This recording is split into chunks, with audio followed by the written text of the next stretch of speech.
Hai guys, welcome back to my channel Wonder Sally. Buat kamu yang baru gabung, perkenalkan nama saya Reni. Saya berasal dari Indonesia dan sekarang tinggal di Melbourne, Australia. Di channel ini saya upload video-video informatif tentang kehidupan di Australia. Nah, di video kali ini sesuai dengan judulnya, kalau WHV kalian udah granted, langkah selanjutnya apa sih? Apa yang perlu dilakukan setelah Working Holiday Visa kalian granted? Nah, semuanya lengkap ada di video ini. Jadi, pastikan kalian simak video ini sampai habis ya. Pertama-tama saya mau tekankan satu hal nih, karena banyak yang nanya. WHV memang program pemerintah antara pemerintah Australia dan Indonesia. Tetapi, saat kalian sampai di sini, pemerintah tidak menyediakan pekerjaan, pemerintah tidak menyediakan akomodasi, pemerintah tidak menyediakan makan atau yang lain-lain. Jadi kalian harus cari kerja sendiri, kalian harus cari akomodasi sendiri, intinya kalian harus berjuang sendiri. Jadi harus siap-siap ya, siap mental dan fisik untuk berjuang. Maka dari itu kita menamakan diri kita adalah WHV Warrior, pejuang Working Holiday Visa. Oke, sekarang langsung ke main topic. Nah, ceritanya nih, kalian udah dapet surat dukungan, kalian udah apply visa, terus visa kalian granted. Lalu, apa sih langkah selanjutnya? Yang pertama, kalian harus putuskan dulu mau berangkat as soon as possible setelah visa kalian granted atau kalian masih nunggu beberapa bulan. Nah, tahu nggak kalian kalau setelah WHV kalian granted, kalian memiliki 1 tahun untuk mengaktifkan WHV kalian. Jadi, kalian nggak harus langsung berangkat. Kalian bisa nunggu beberapa bulan atau even hampir 1 tahun. Nah, saya dulu berangkat setelah 8 bulan setelah WHV saya granted. Nah, kenapa? Nah, saya kerja dulu nih selama 8 bulan, ngumpulin uang buat uang saku pas pertama-tama sampai di sini. Karena apa-apa di Australia mahal, jadi kita harus siapin uang saku yang cukup kalau misalnya kita nggak dapat kerjaan secepat mungkin saat kita sampai di sini. Jadi uang saku kita itu cukup untuk membiayai hidup kita di sini selama kita nggak kerja. Waktu itu saya bawa uang sekitar $3.000 atau sekitar 30 juta. Nah, untungnya saya udah dapat kerja 7 hari setelah saya nyampe di sini. Tapi ada beberapa orang yang saya dengar even sampai 1 bulan mereka belum dapat kerja. Nah, uang saku yang cukup itu sangat penting ya. Jadi, pikirkan baik-baik kapan kalian akan berangkat ke Australia setelah visa kalian granted. Oke, let's say kalian udah memutuskan nih kapan mau berangkat. Jadi buru-buru booking tiket sejauh mungkin biar murah. Kemudian kalian bisa, kalau misalnya kalian akan berangkat secepatnya, kalian harus cari akomodasi dulu ya sebelum sampai di sini. Kalian bisa cari akomodasi di flatmates.com.au. Cuman kalau misalnya kalian masih berangkatnya entar-entaran, kalian cari akomodasi nanti aja. Kira-kira sekitar minimal 2 minggu sebelum kalian berangkat, itu kalian harus cari akomodasi. Karena nggak gampang ya cari akomodasi di sini. By the way, jangan kaget ya, semuanya di sini mahal. Nah, sewa kamar, even sharing itu mahal banget. Sewanya mingguan dan harganya jangan dibandingin sama Indonesia karena jauh berbeda. Dulu saya sewa kamar itu, 1 kamar itu berempat, jadi saya tidur dengan 3 orang lainnya. Itu di tempat tidur susun gitu ya. Nah, saya sewa kamar di salah satu apartemen di CBD Melbourne. Saya bayarnya $120. Nah, kenapa saya milih tempat tinggal seperti itu, empet-empetan gitu ya sama 3 orang yang lain? Sebenarnya saya bisa sewa kamar di luar kota Melbourne dan mungkin dapat kamar sendiri dengan harga yang sama. Cuman saya pilih CBD atau City karena saya mau mengenal kota Melbourne dulu. Nah, alasan lainnya adalah dengan tinggal dengan banyak orang, jadi otomatis saya punya teman baru dong, banyak teman baru, dan kemungkinan besar bisa dapat informasi kerjaan dari mereka. Nah, pekerjaan pertama saya itu saya dapat informasi dari teman sekamar saya. Nah, jadi saran saya kalau kalian mau kesini, sebaiknya kalian tinggal di city dulu, di kota, di tengah kota. Karena di tengah kota lebih convenience, kalian bisa jalan kaki, lihat cari-cari supermarket, atau intinya mengenal kota lah ya, menyesuaikan diri dengan keadaan sekitar, kayak hidup baru di kota baru, di budaya baru, karena semuanya berbeda kan sama Indonesia, bahasanya berbeda dan sebagainya. Nah, juga kebanyakan di tengah kota itu banyak ada peluang pekerjaan. Nah, kalau kalian udah mengenal dan udah terbiasa gimana cara hidup di sini, kalau kalian mau tinggal atau pindah di suburb, kalian bisa. Oh iya, setelah kalian booking akomodasi, kalian, yang penting nih ya, kalian catat alamat lengkap dari akomodasi tersebut. Kemudian coba cek di Google Map. Habis itu kalian download offline Google Map.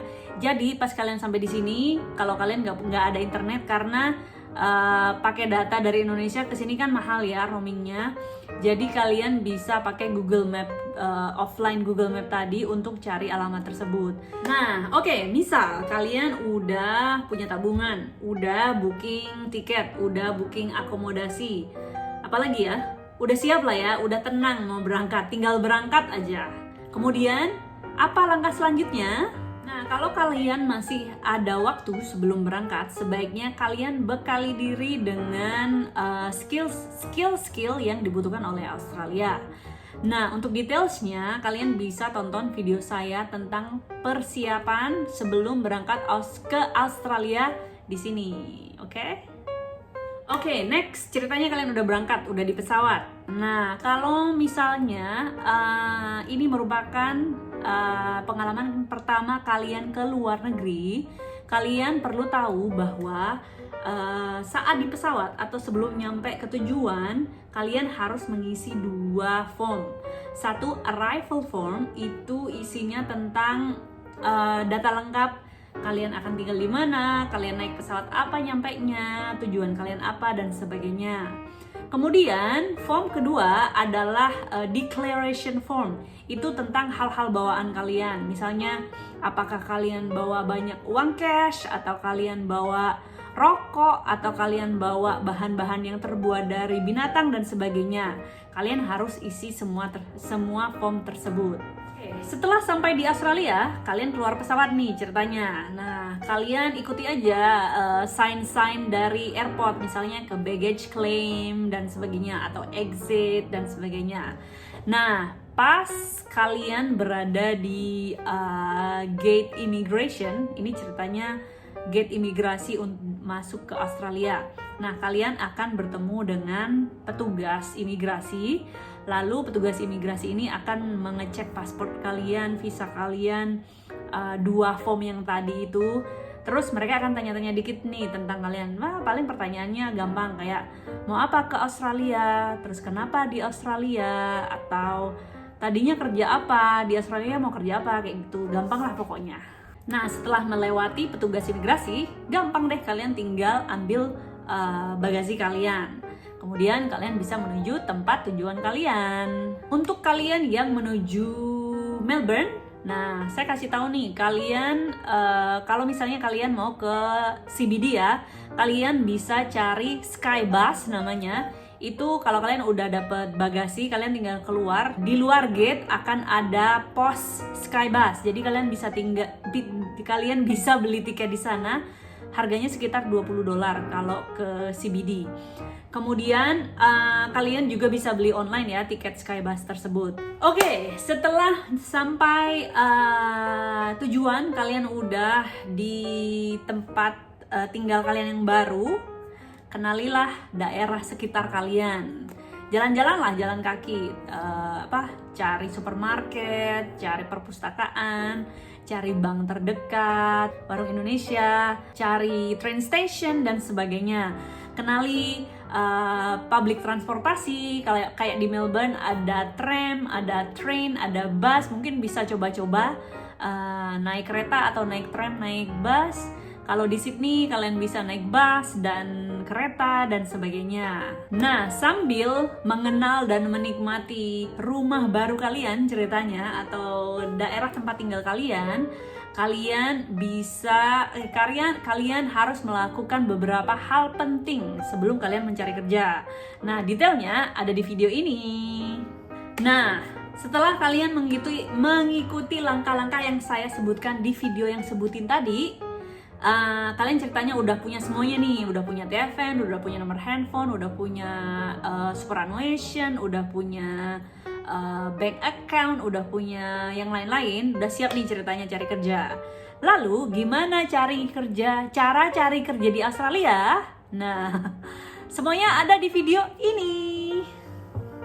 Oke, yang terakhir, ini tips paling penting sebagai perantauan work and holiday visa, sebagai WHV warrior, kalian harus smart ya. Pokoknya kalian harus belajar dari hal-hal yang ada di sekeliling kalian, dari teman kalian, dari tempat kerja, dari semuanya.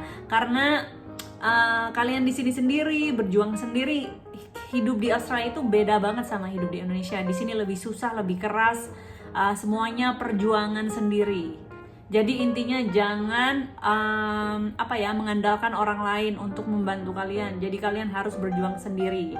Tips saya, jangan takut mencoba-coba, jangan takut pindah-pindah kerja, jangan stuck di satu kerjaan just because banyak orang Indonesianya.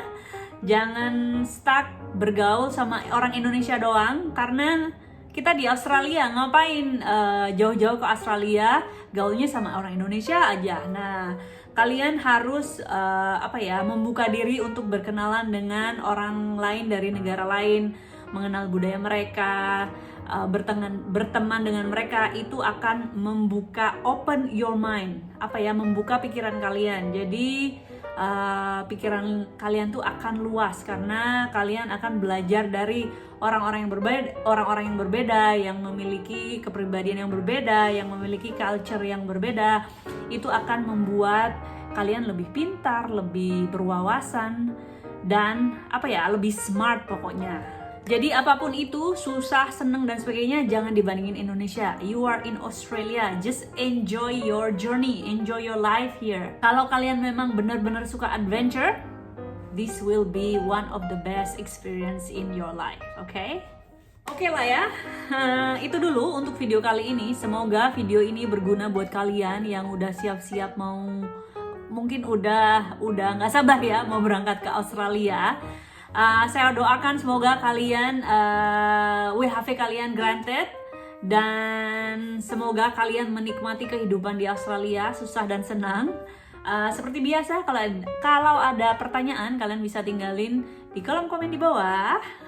Jangan lupa subscribe, like, and share, dan sampai jumpa di video berikutnya. Dah.